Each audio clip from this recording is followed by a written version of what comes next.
I've never seen a diamond in the flesh. I cut my teeth on wedding rings in the movies, and I'm not proud of my address. We're not just building muscle, we're building men. In the quiet hours, in the unfiltered moments, in the conversations that happen before the world wakes up.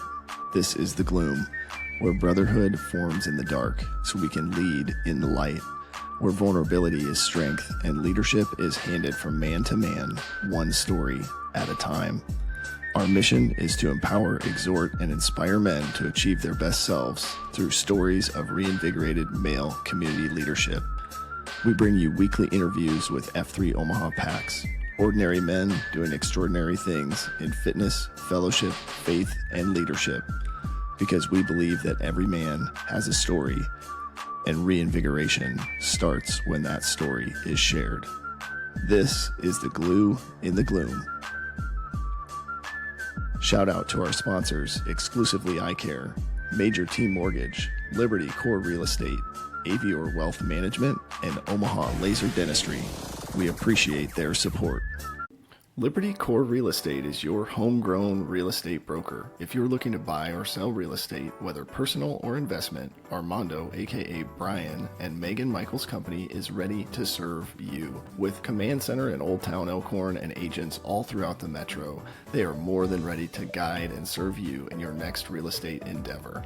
Whether your next move needs to happen now or in 5 years, call or text Armando at 402-770-2165 to get your questions answered. And a special offer for F3 Nation PAX members, Liberty Core will donate $250 to your sponsor of choosing for every closed transaction. Stop looking, start finding today with Liberty Core Real Estate. Now let's get back to the gloom. All right. And we're back. Here we are. We're down at the Nomad, our podcast studio downtown Elkhorn. Shout out to Armando. And I got my man Jackson 5. Made the drive down for an interview today, and just excited to get this guy's story. You know, I think every guy that we get on this show just it never fails that there's something I learned, something that just helps me to grow. And that's through your story that guys get to do that. So I'm honored to get to share it with the guys. And oftentimes where we start is just that EH journey. What was that like for you? And would love to also hear, I mean, you're, you know, young, fit guy. So what was that first workout like? I'm imagining it wasn't even difficult. You can kind of fill us in on what that journey was like for you. First and foremost, thanks for having me today, Blake. So, Yeah.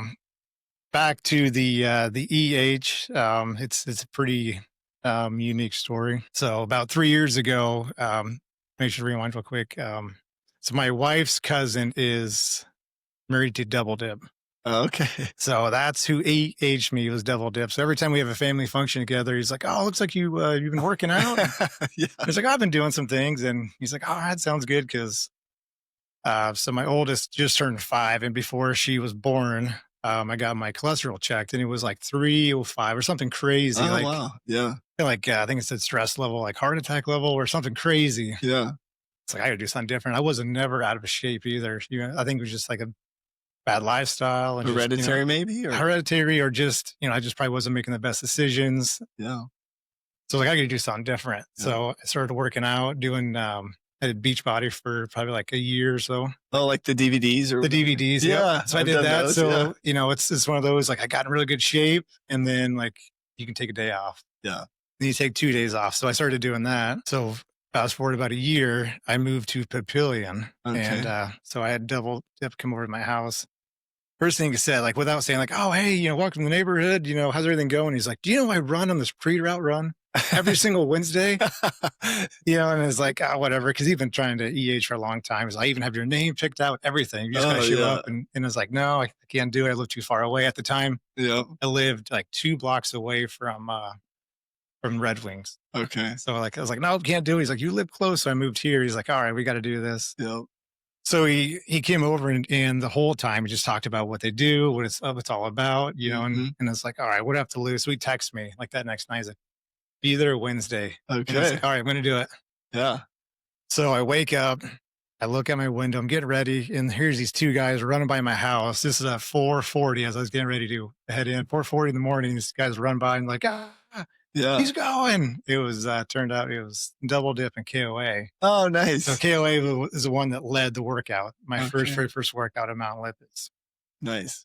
And so for the longest time, Double Dip said, just come. He's like, come to a small workout. It's a coupon workout, just a couple of guys. It's not very big. I can walk you through it. Yeah. Of course, at the time, I didn't know what coupon was. He's like, just show up. And I probably hadn't worked out for maybe like 9 months. Like I think I was eating okay, but I was no shape or form ready for a coupon workout. So first day I get there, I was like, hey, Scott. And I think it must have been somebody, I think maybe it was his brother's like, who's Scott? This is Double Dip. Yeah. I was like, oh, okay. This is pretty hardcore. Then we went down the field and I had my gloves, I had my coupon. And it was really, if it's a cold or a wet morning and the grass is really long. It was 2 years in August 2nd. It was right at my 2-year anniversary.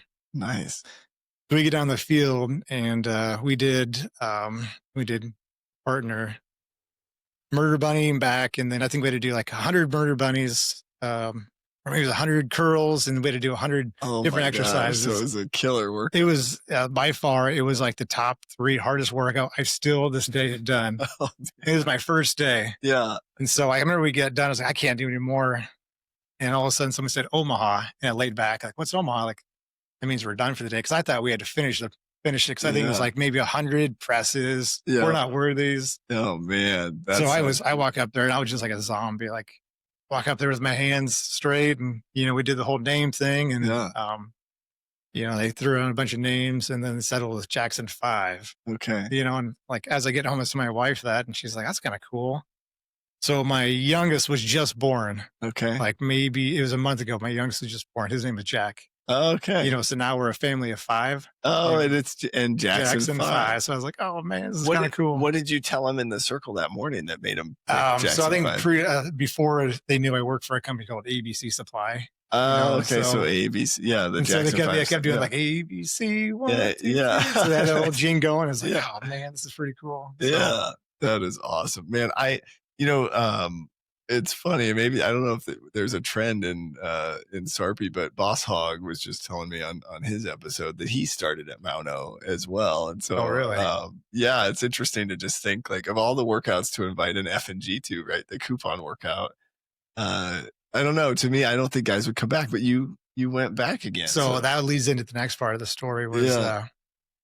So that night he texted, like, hey man, how you feeling? Double texted me and I was like, oh, I can't move. Actually, I get to work and my boss was like, what's wrong with you? The sales meeting is like, I can't move my arms. Like I'm having an out of body experience right now.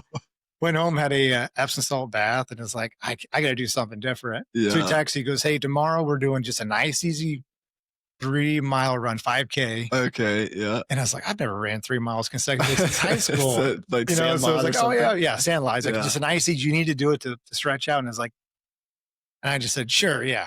Yeah. Of course, I slept in that next morning. Oh yeah. And he texted, and this is the kind of the everything how to after this happened, like everything with F3 kind of made sense. He texts, he's like, well, he goes, I'm glad you didn't show up today.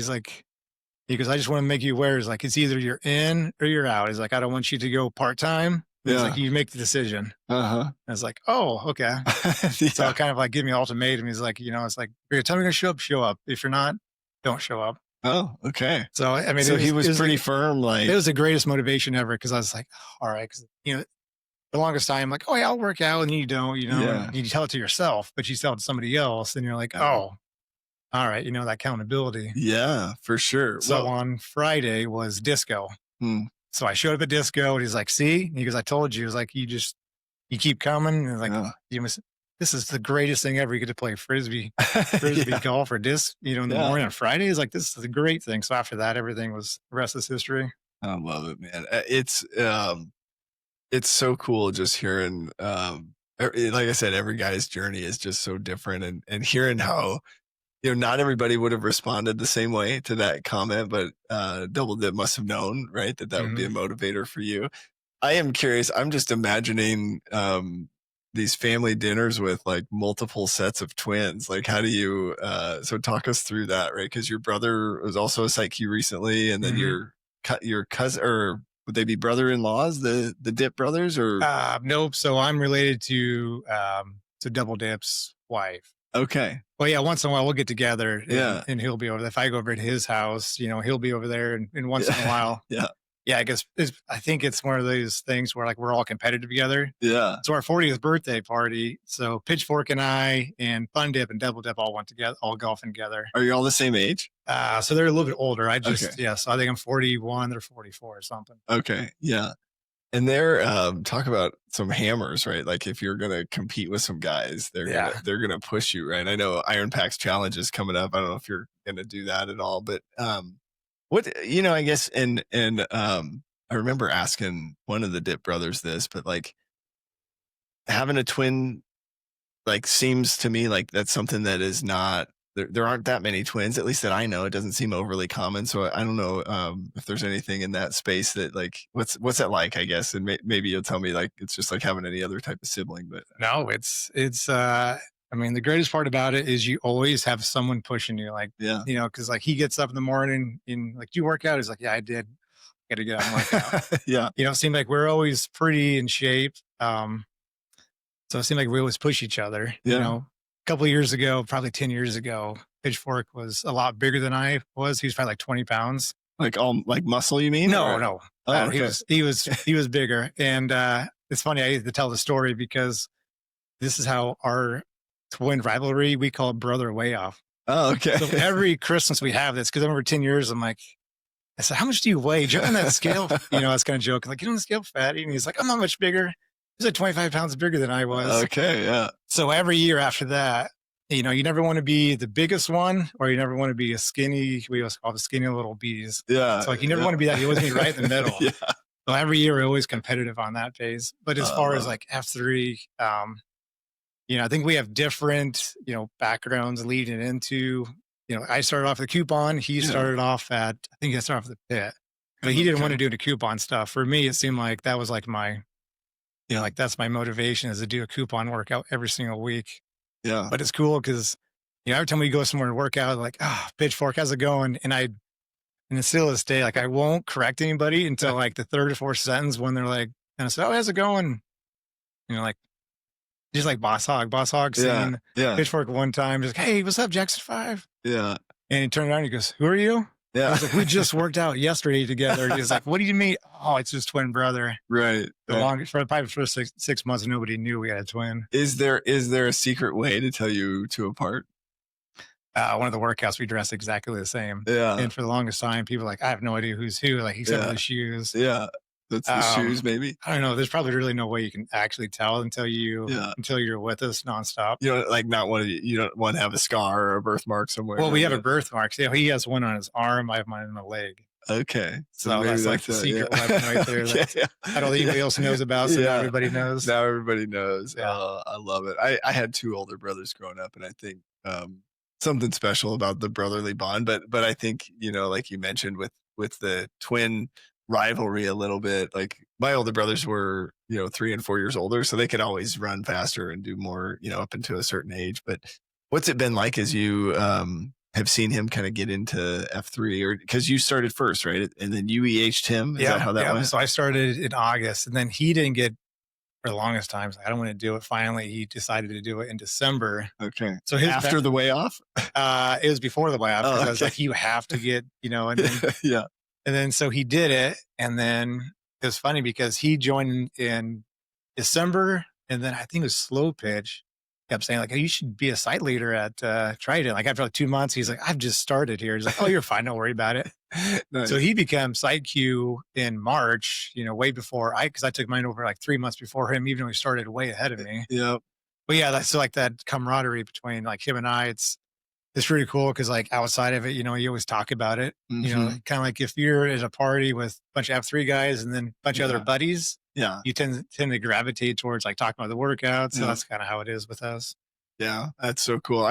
It's interesting just like as you come into the group, if you have a couple friends or family members, right, it just, you kind of ease in a little bit more. And I don't know. I just, I love hearing that about the twin story. I know I asked both of the Dip brothers that, and they had some funny things to say, but as we're thinking about the fitness piece, I would be curious. So when you came in, we've already established you were at least 25 pounds lighter than Pitchfork, right? But what was that journey like for you? Like, do you feel like, so you hit coupon site, running site?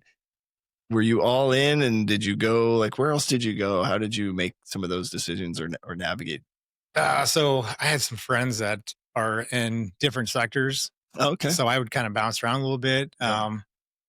I always wanted to do MRFs for the longest time. I thought you had to wear a vest to do a MRF. I think nice. I'm pretty sure Devil Dip said that too. He's like, I don't know why anyone doesn't wear a vest when you don't. Yeah. So I could hear him saying that. I bought a vest and I started walking around with it, getting used to it. And then when I finally be able to do like an exercise, I did my first MRF, and everyone's like, you don't need to have a vest to MRF. So after that, I started to go to other sites, and and it seemed like if I knew somebody on the queue schedule that was in different areas, I try to travel around. Oh, cool. So I also know Cadbury. So Oh, yeah. he goes, so of course through church, I'd go to Red Wings once in a while to venture out west. And then, another buddy, Turtle, he's out west. So like we'd kind of back and forth. We'd go. That's cool. It seemed like different connections to different people I knew. I started to go on different sites. And every time you go somewhere new, and I still say this to everybody, like you go somewhere new and you don't know anybody, but every time you get there, everyone's excited to see you. Like, what's your name? Mm-hmm. So some of my decision, I'd wake up, I'd see who's queuing that day, or the fact like I wanted to go do a coupon workout or something different. Yeah, I love it. We have such a variety of things, and it sounds like disco was also part of the regimen in that first week. Have you become a disco regular? I've done 3 other times. Okay, I was just talking with Amazin, and he was reminding me that I need to get back out to disco. I was there for launch, and I think Flowers like blew up his knee, and then since then I was sort of like, maybe I won't go back. But he's assured me that the injury rate at disco is like less than 1%. When you look at total number of posts and number of injuries. So I got to get back out there. But where do you think you're at today, like fitness wise? Like what else has gone on in the last few years? Like, are you in a good spot? Are you still kind of battling some demons there? Yeah. So I got to the point I was like really good in shape my first year, and then it was at Steel Mill. I bent down with like 10s, and I think my hips are off or something. Hips always been kind of off a little bit, and I'd been down like sharp pain instantly. But I finished the workout, went home, and I couldn't move my back for probably like 3 or 4 days. I had I went to physical therapy, chiropractor. It was just locked up completely. And every time I'd get in the truck to drive somewhere, it just completely would be painful. So, I worked through that. It's always like 4 or 5 weeks is like what's like the tendency for like this recovery before I actually get back into it. So it's happened 3 times.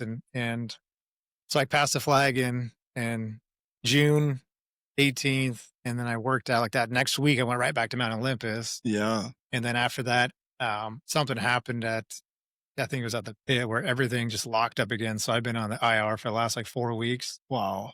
So it seemed like every time I get in really, really good shape, like we did like a triple MRF on Memorial Weekend, coupon 5K, 2 weeks after that. And I was like, can't be any of those that cause this injury. What's a coupon 5K? Oh, at Mount Olympus. So my first week back, I think I know what it is, but tell us what that is. My first time back, my second time I got injured, I showed up to Mount Olympus and not even knowing what it was. I didn't even check what the workout was, and on dips like, grab a coupon, we're going. Well, we ran the pre-runner out with our coupon, and we stopped every like 4. It's like, well, this is going to test my back no matter what. Yeah. And then so before I wanted to pass a flag, because like, you have to do it again. So everyone carried their coupon the whole way for the pre-run. So we ran 3 miles without putting it down, without stopping. Wow. So like that was like I feel like we were pretty good in shape at the time. You have to be in good shape to do that, man. Well, and a coupon's maybe a little awkward shape, right? But you could, it's like a vest, right? I'm pretty sure the CrossFit Murph guys, they have 30 pounds in their vests, right? So they, so you were as fit as a CrossFit Murph guy if you're watching those guys. But so then you think you hurt your back at Steel Mill, and then maybe tweaked it, or I think my hips get off. So then a disc last time slipped out, and then I think as I relax and take some time off, it goes back in. They're saying like the elasticity of it sometimes will loosen over time. So it'll just keep happening unless you kind of strengthen your core. So I've been focused on doing more core Yeah. exercises, trying to build up to that. So like, unfortunately, I haven't been able to post a whole lot the last 4 or 5 weeks, but I've been doing other things just to keep up. Yeah. Now I'm back into Murphing again without doing any of the leg stuff. Yeah.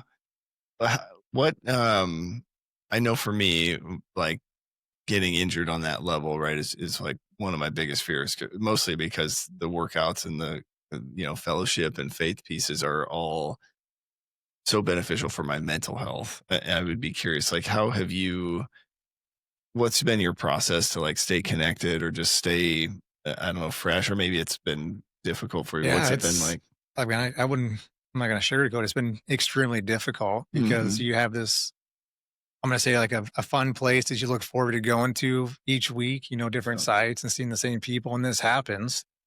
And I'm kind of an all or nothing guy. So like I want to go there and do a hard workout, and then enjoy coffee with everything. And then now you Hmm. can't do that. And then you start making excuses like, well, I'll just, not go today or I'll just skip because my mind is like, well, I'll just go for coffee. Hmm. But my mind is like, well, I didn't go work out that day, so I can't really go for coffee. That's Yeah. kind of a reward for going.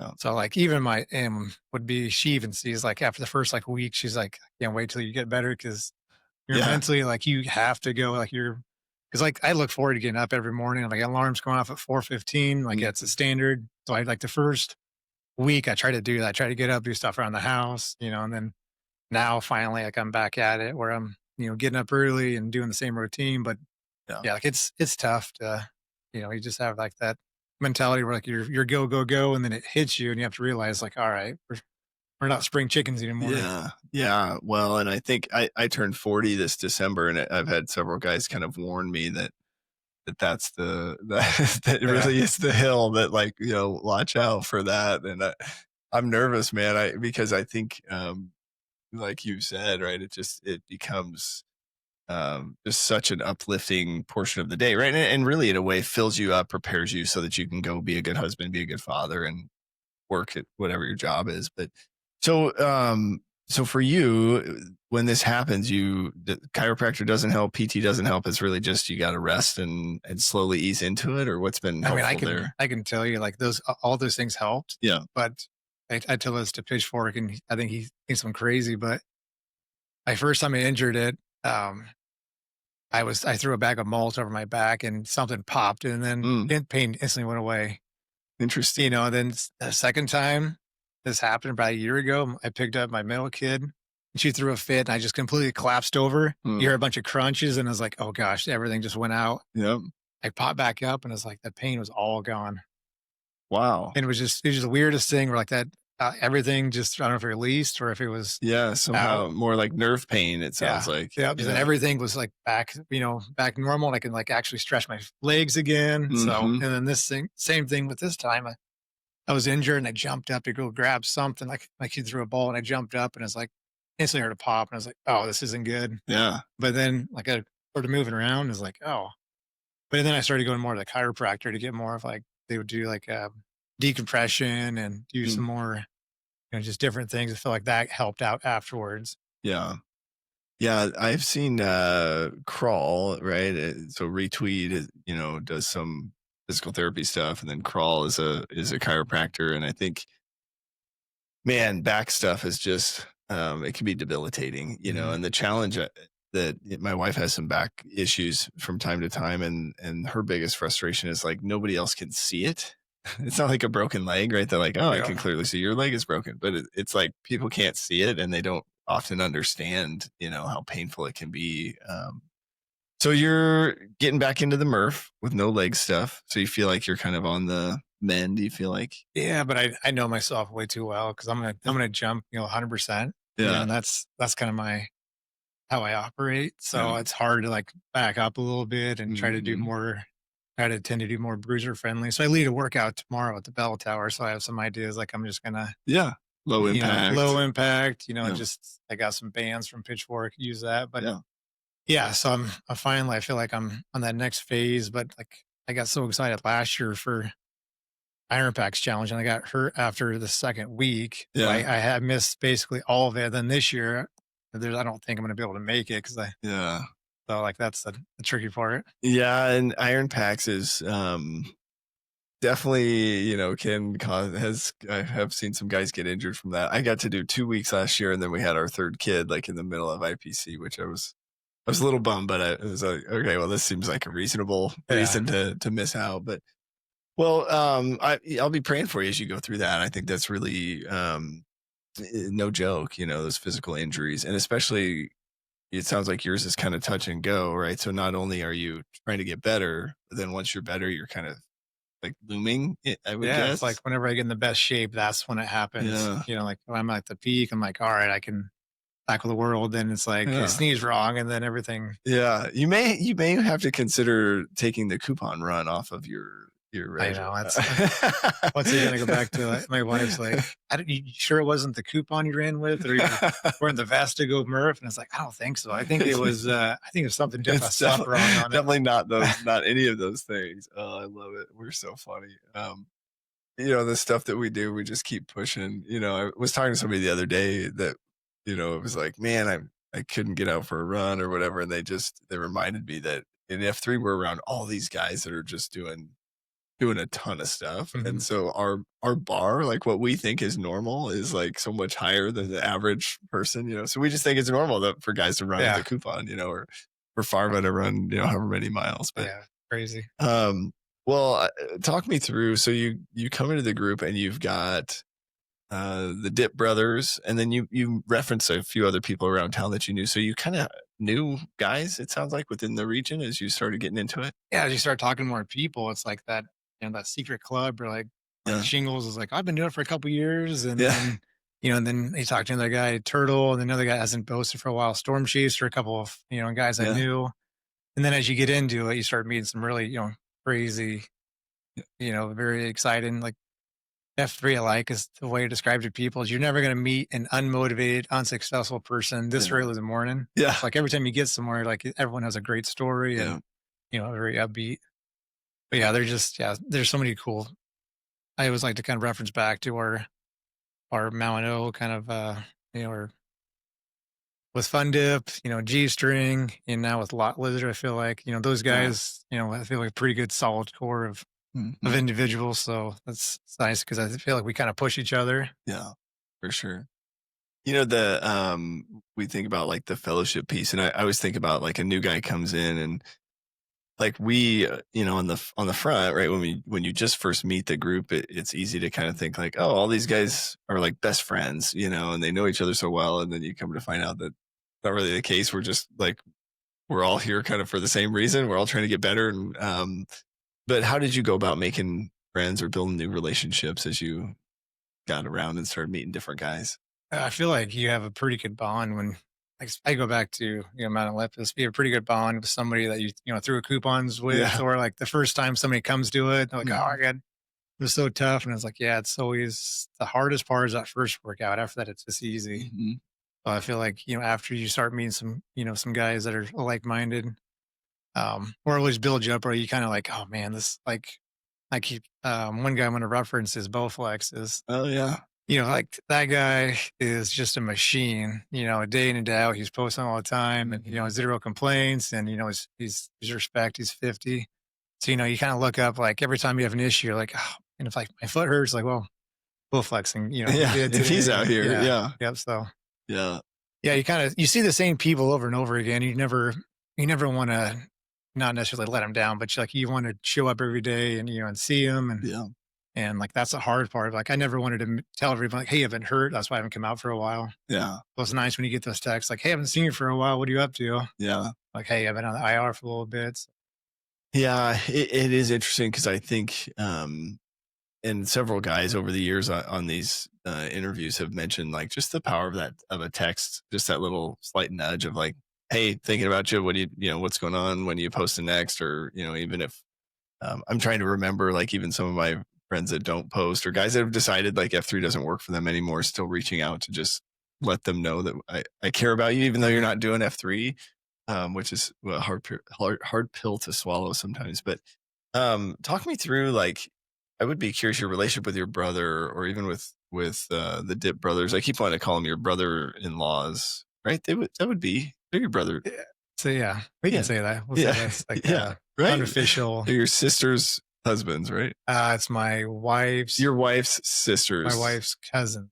Oh, Yeah. okay. Oh, okay. So yeah, somehow second brother-in-laws or something. Anyway, um, but how did being an F3 with those guys deepen your relationship with them? You feel like even further than it was before? Yeah, it's crazy because when Fun or sorry, Double Dip EH me, and I mean I was new Fun Dip, but it seemed like Yeah. every time we'd work out, I was Double Dip where he works out. Yeah. Since he left, and now I see Fun Dip more, and it seemed like Yeah. now he's like the guy that every time we go to workouts together, I always send it into gravitate to or Mhm. talk to or Mm-hmm. and then I have kind of like our solid group of Sarpy guys where I feel like we're pretty special, and then I go out to Trident where Pitchfork was, he has a pretty good solid crew, like we're kind of more for the runner guys. Yeah. You Sarpy guys do, some unique stuff. So you can do that. And if you want something different, come out here. Yeah. I love it. It's so cool. Did Double Dip move? He was talking about moving. Yep. So at he some point. moved. Yeah, he moved a while ago Okay. to Seward. Okay. Interesting. Does he ever come back in town for? Once in a while I've seen him. Yeah. So I would ask, are you still running? He's still doing the same thing, just not officially F3. It's a bunch of teachers. I think they're all getting together. And He should plant a flag I know, up there. that's what we've been telling him that too. Get a flag up there.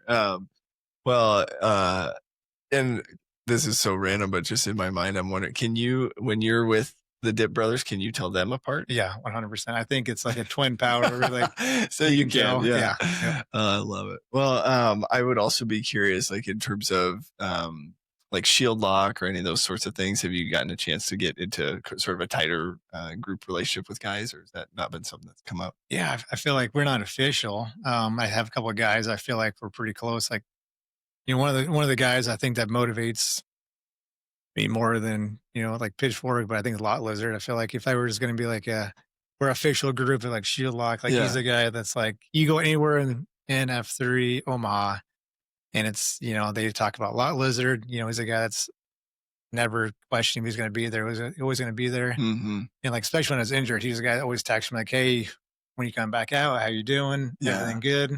Yeah. So I feel like him and then a couple other guys. We have like a unspoken, like bond. Like we kind of have a group text chat together, and that's kind of like our small shield lock. Yeah, I love it.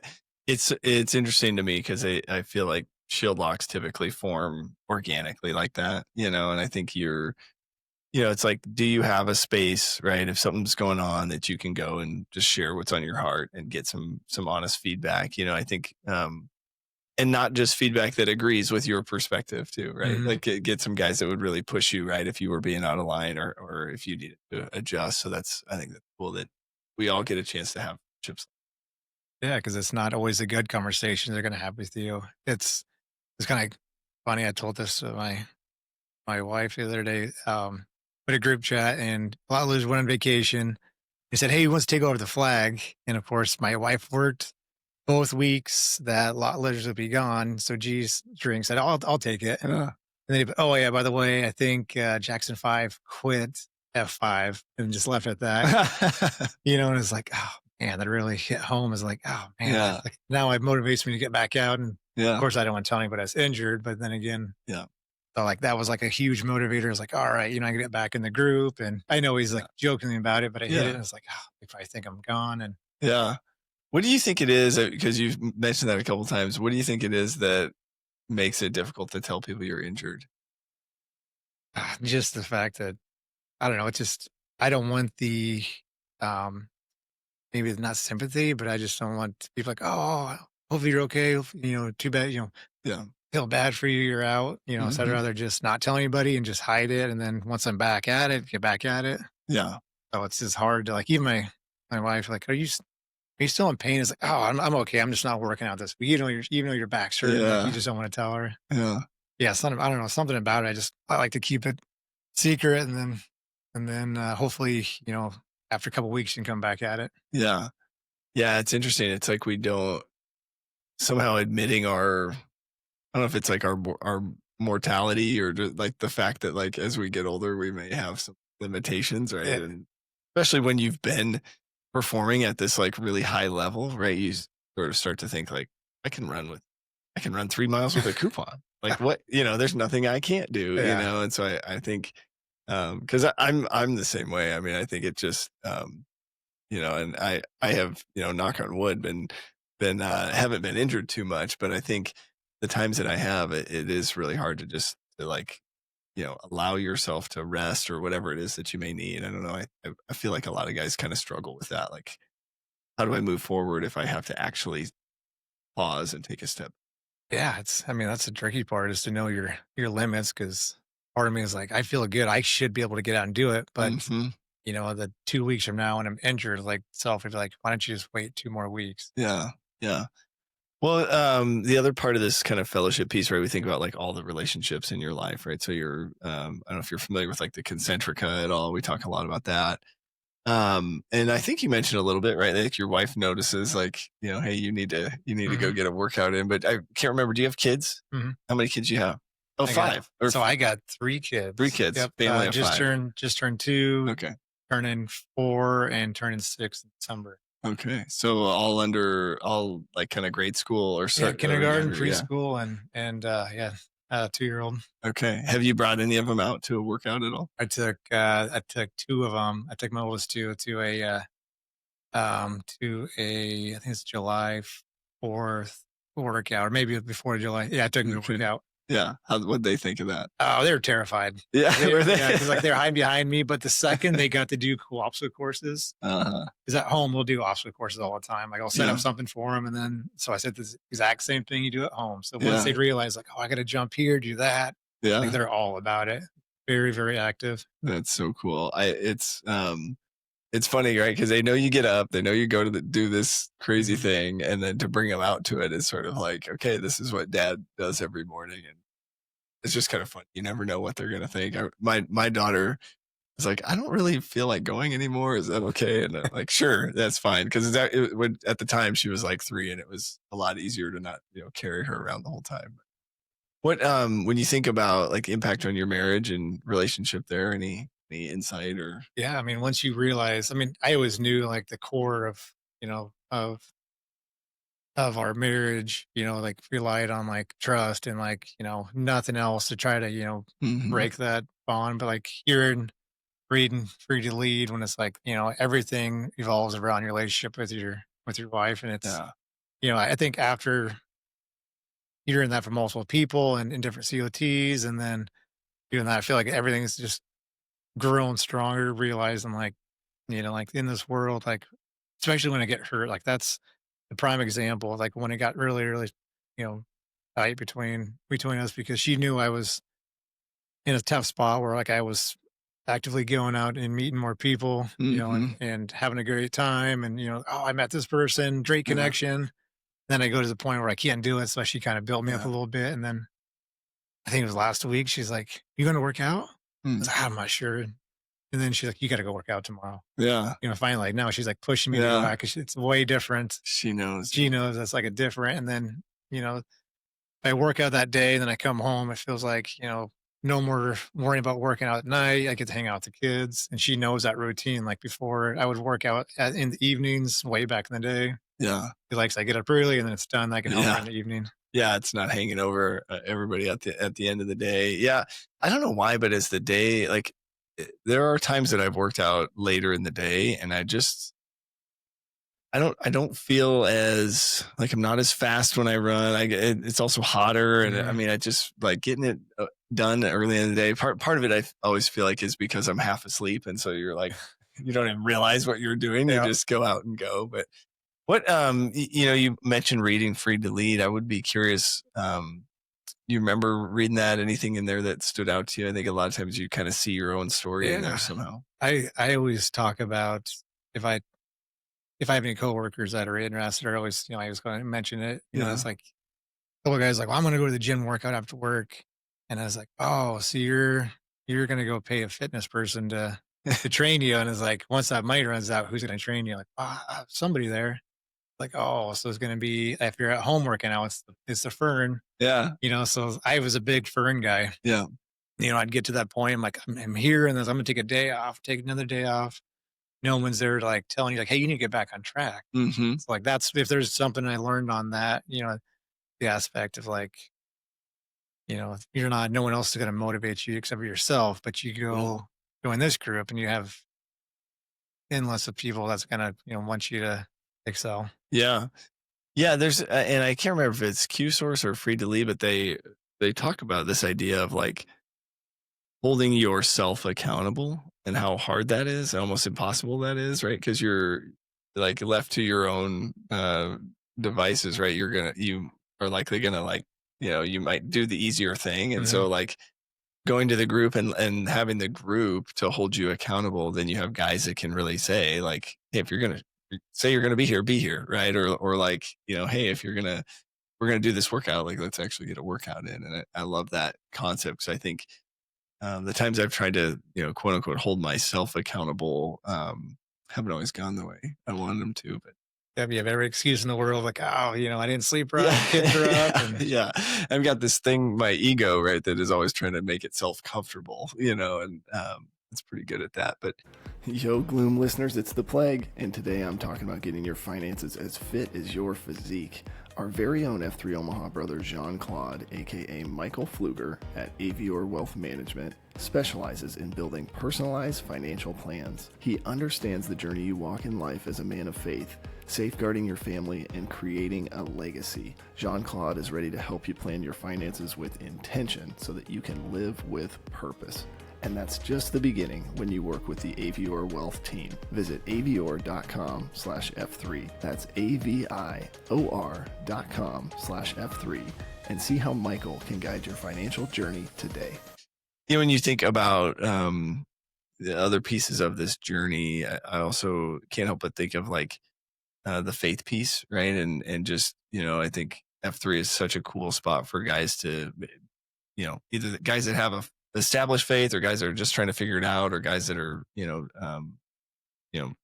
just interested in believing in a higher power. And so I would love to hear like what your journey has been like. I don't know if like growing up there was any sort of faith involved, but talk us through what that's been like for you.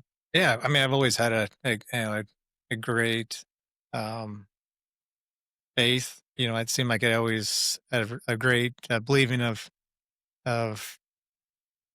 or I always had a great faith. But it seemed like the second, when you lead a workout and you have to pray out loud, like Oh yeah. that's Yeah. something that's Yep. extremely, difficult that you don't do a whole lot. Mm-hmm.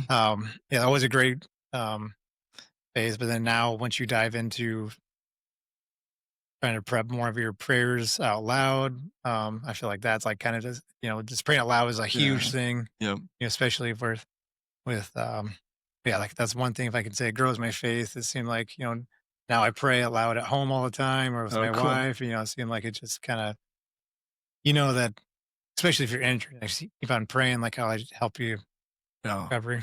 Yeah. Yeah. I think Swiper, I think is so good at praying that I think he maybe makes some of us nervous, right? Yeah. But I think at least from my perspective, right, God is just happy to hear from us. Mhm. I think anytime we're tapping in is super great. I'd be curious. Have you found anything like it like? And maybe it's as simple as COTs and the prayer at the end, but any other like I don't know book studies or different conversations or things that have kind of helped you grow your faith or just reestablish what you believe in? Yeah. I mean, especially probably with, I'm actually in a small group with Cadbury. Oh, cool. And so, Okay. it kind of reiterates, Yeah. that faith-based, relationship that we have. And, Yeah.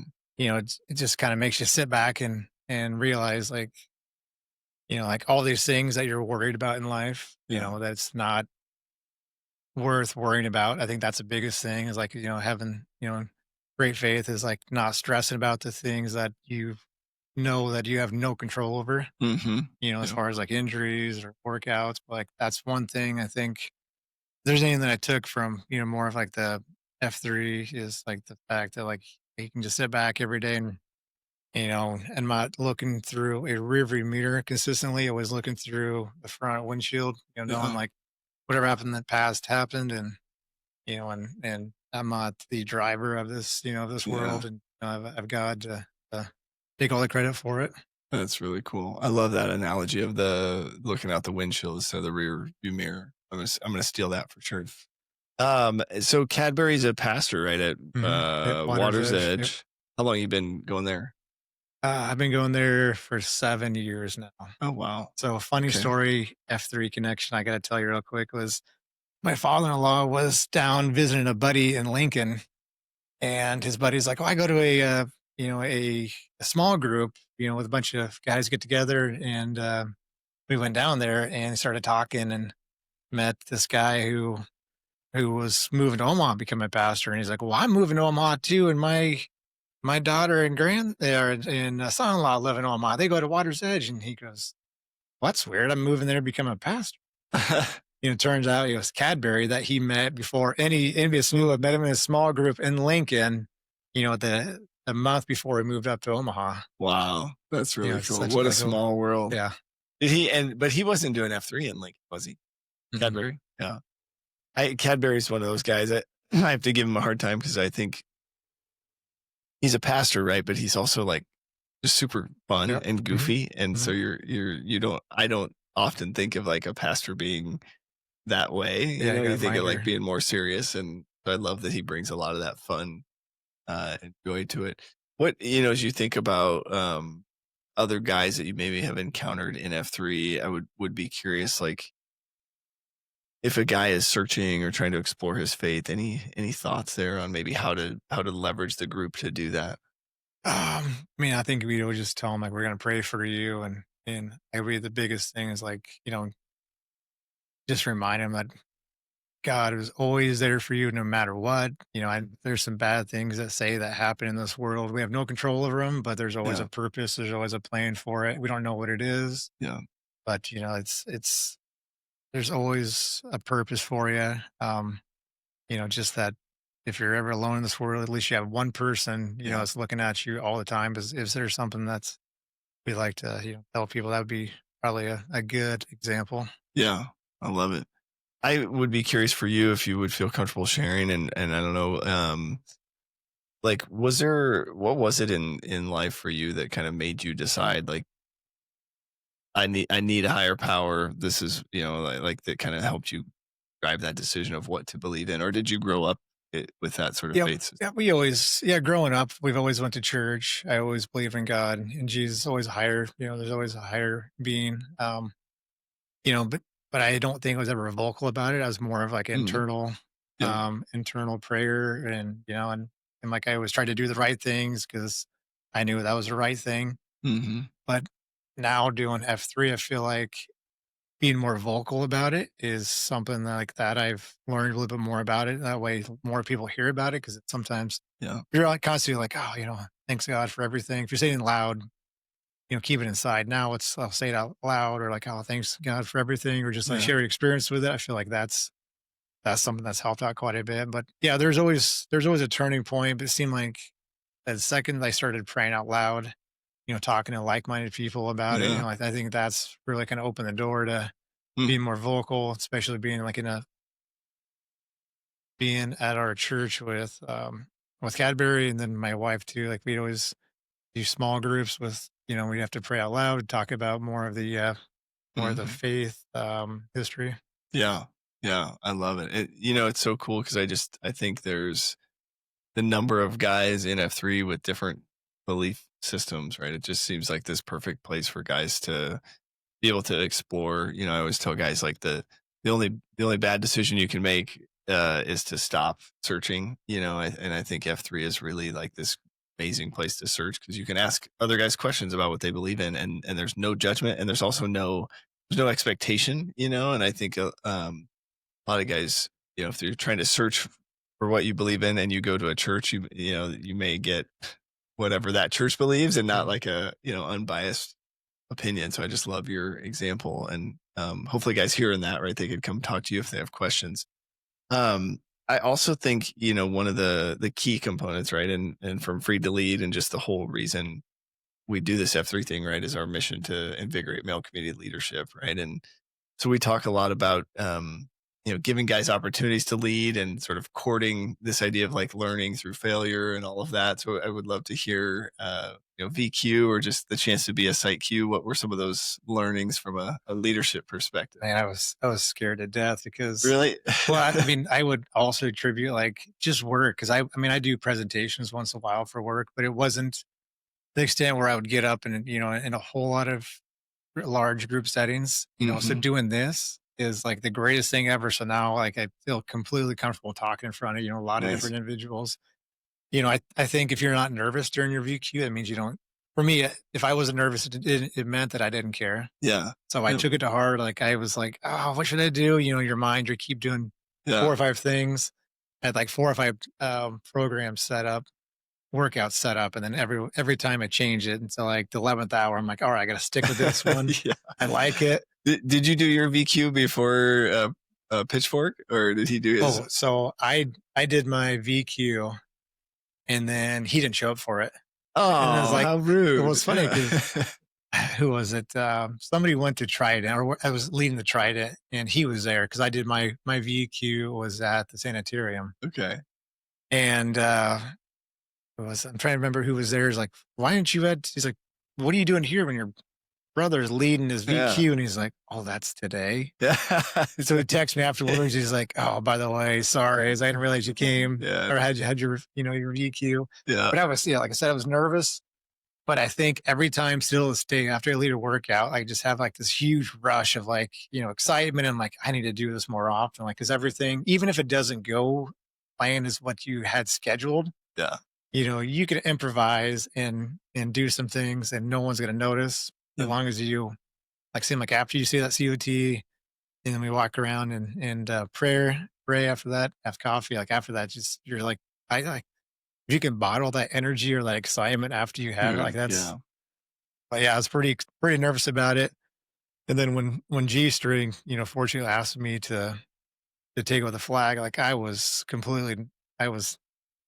nervous because the last thing I wanted to do, because Mount Olympus is where like you go to do tough things, Mm-hmm. and like that's the last thing I wanted to take away. So like I was excited, but I was also nervous because I don't want to let Some find pressure it. there. Yep. Like that was a very exciting time because if there's consistencies in my life, it was Wednesday morning, Yeah. rerun at 4:45, keep on working at 5:15. It's like that Yeah. was pretty exciting to have the flag. That's so cool. And how cool, because that's where you started, right? So kind of like getting to take over and lead at the site where you were an F and G, like Yeah, that's, kind of comes why I always tell people you have to be a site Q if you live on the pre-run route. Oh yeah. And then also I tell people how my car was like never ever working because if I drive straight, I go to the DZ, Oh yeah. but my car would always turn right and go slip right in Yeah. on Lippis. So it was like, Yeah. this is kind of destined. Yeah. Oh, that's so cool. I love it. And then Lot Lizard, right, is your successor. yeah, So how does he must live on the pre-run route, or what? He doesn't. We made Oh, an okay. exception for him. Okay. So So I think like 6 months into it, we're just kind of talking, or you in your mind, you're like, who comes here consistently? Who'd Yeah. be a great leader? Mm-hmm. He actually reached out to me and said, hey man, I want the opportunity to lead Mount Olympus. Oh wow. Okay. And it's one of those like, Yeah. I was trying to figure out a way to say this. I said, it's nice to always leave something better than you found it. Mm-hmm. And it's like, and today, Lot Lizard is going to leave this place better than he found it. Like I just kind of, Yeah. like that was the greatest decision was having him because he's having a lot of great, unique people there. But I haven't been there since like week 2 since he took over the flag. Okay. Yeah. But he's always like, but yeah, like that guy, hands down, was the best decision. Even though it asked himself to be, the path is already set clear. Like this guy is meant to run this site. Yeah. That's so cool. I think when it's not rushed and you have found the right guy, I think we've always tried to tell people like, and in the 1 year kind of timeline we just kind of came up with, right, in the beginning, like there's no hard and fast, like it has to be only a year. And so I think we've always tried to tell guys like, find the right guy, right? What if you find the right guy to take over the site, then start planning out the date. But if it's a year and you can't find the right guy, like don't rush it and just like throw the flag at somebody, right? You want to find somebody that can do it justice, because you start thinking about these sites and like your legacy now that you're a part of, right? And it will just keep growing. And like there will be a day you'll be there and you're taking a picture with 8 Yep. guys or however many guys that have led, and you just think like the impact through that and just being able to be one of the pillars. Super cool. And Mount Olympus, you guys also have a pretty cool flag, right? I mean, Yeah. I think and you had a like a shield or something, right? That you would give guys. Well, so G String would give out. He had a shield that everybody took a picture that passed Yeah. on. Okay. Yeah. So yeah. I did. It's funny. I did the lightning bolt. Okay. So every leader that got the lightning bolt, and I'd always start off at the end of it saying, I haven't said this for a while, so it's like, I'd always start off with saying, today, I want to give everyone a little history lesson. No one probably knows this, but Mount Olympus was founded when Zeus cast down a shield of Ares on the site and was found during excavation by Fundib.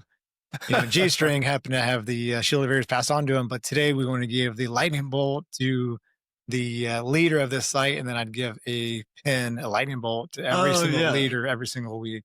Oh, that's so cool. Like that was my kind of our trademark, and now Yeah. Lot Lizard took it above, and we have he has a sweet sword that he gives out to everybody that takes a picture with. Yeah, that is so cool. I love it. I think there's so much fun site queues can have as they take on, each site like takes on the identity a little bit of the site queue. And our site queues, man, have gotten creative with like different ways to entice guys to come queue at their site, right? With these different, mementos or gifts. And I just got a baseball. I queued at the bullpen, and I got a baseball with the F3 logo on it, which was pretty cool.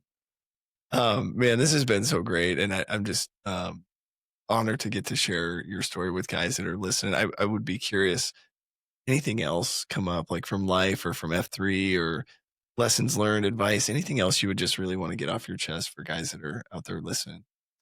Yeah, like I always go back to tell my wife and I were talking about like what some things to discuss, and last year was probably the busiest or craziest time for probably my life, because we just had her we had 3 kids under 5. We had the largest storm that came through Omaha. So I was working probably 7 to 7:30 every single day, doing repair, like trying to fix just work. Yeah. Trying to get material out to customers. And it was a completely crazy time. Like just everything was nonstop for like 10 months straight. Mm-hmm. And, I could have every excuse to say, I'm not going to go to work out or I'm not going to go to the site. But like the coolest thing was like, I always found time to, for my Wednesday morning. So like, if there's anything I can say to people is like, if you think you're too busy, I was, busiest time in my life, and I made time for it, and I would do that 100 times over again. Yeah.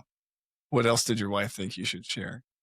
Oh, she says that something like you should slow down a little bit when you get a little older. Oh yeah. Yeah. Basically, yeah. She's all in. At first, I don't think she completely knew, the extent of it. She's like, you're just gonna get up and work, or get up and go work out in the mornings.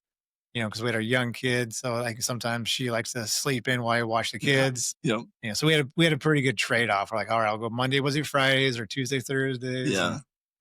Yeah. It's the number of times God has spoken to me through my wife over the years is it's a lot. It's a lot more than I'm willing to admit. But I think it's interesting, right? Anytime our M's kind of give us that glimpse into how they see it is a really cool opportunity. And I love that you mentioned that before, just the way that concentrica model and really just leaning into that. And I just think, when we talk about how we impact communities and our families and all of that, I see that in you. And so just, I appreciate your story and appreciate you being willing to share and being so vulnerable. And we'll do a little NAMO to wrap us up.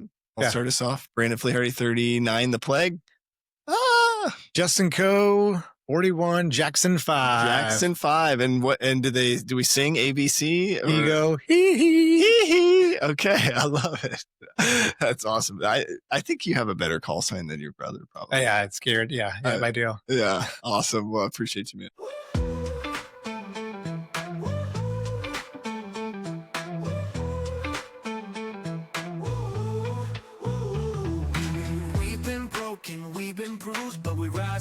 we don't get to choose. Through the fire, through the fight, every man's story burns in the night. Scars on our hands, hope in our chest, we're not defined by the weight of the test. Brothers in step, we carry the flame, different roads but the heart beats the same.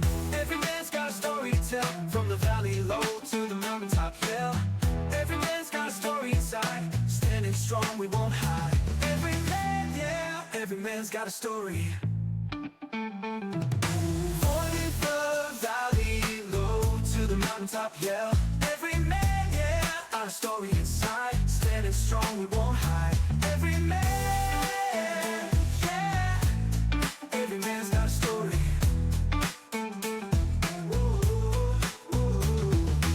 Voices rise like thunder they roll, truth in the pain is shaping the soul. Chains may rattle but they break in time, every man's story is yours and mine. From the struggle to the glory, every man's got a story.